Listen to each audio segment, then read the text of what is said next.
உலகிலேயே எங்கும் இல்லாத அளவிற்கு தன்னுடைய மொழிக்காக மண்ணுக்காக மாண்ட ஒரு இனம் அது தமிழினம் மட்டும்தான்.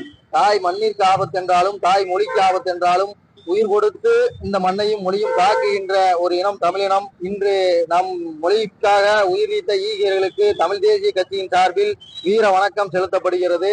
இந்த மொழியை பாதுகாக்க வேண்டியது நம்முடைய கடமை. கல் தோன்றி மண் தோன்றா காலத்தே முன் தோன்றிய மூத்த மொழி தமிழ் மொழி. அப்பேற்பட்ட தமிழ் மொழி தமிழ்நாட்டின் தெருக்களிலே இன்று எங்கு பார்த்தாலும் ஆங்கிலம் தான் நிறைந்திருக்கிறது.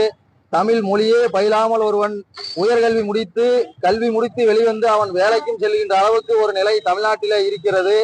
வழக்காடு மொழியாக தமிழ் மொழி இல்லை, கோவில்களிலே வழிபாட்டு மொழியாக தமிழ் மொழி இல்லை. அப்படிப்பட்ட ஒரு நிலை நம் மொழிக்காக உயிர் கொடுத்து பல தியாகிகள் இந்த மொழியை பாதுகாத்து இருந்தாலும் இன்று தமிழ்நாட்டினுடைய சூழ்நிலை கல்வியிலோ வழிபாட்டிலோ வழக்காடு மொழியாகவோ தமிழ் மொழி இல்லாத ஒரு நிலை இருக்கிறது. இதை மாற்ற இளைஞர்களை மாணவர்களை நாம் அணி சேர்த்து தாய் தமிழ் மொழியை பாதுகாக்க வேண்டும். தமிழ்நாட்டின் ஆட்சி மொழியாகவும் கல்வி மொழியாகவும் வழக்காடு மொழியாகவும் வழிபாட்டு மொழியாகவும் தமிழ் மொழியை கொண்டு வர நாம் போராட வேண்டும்.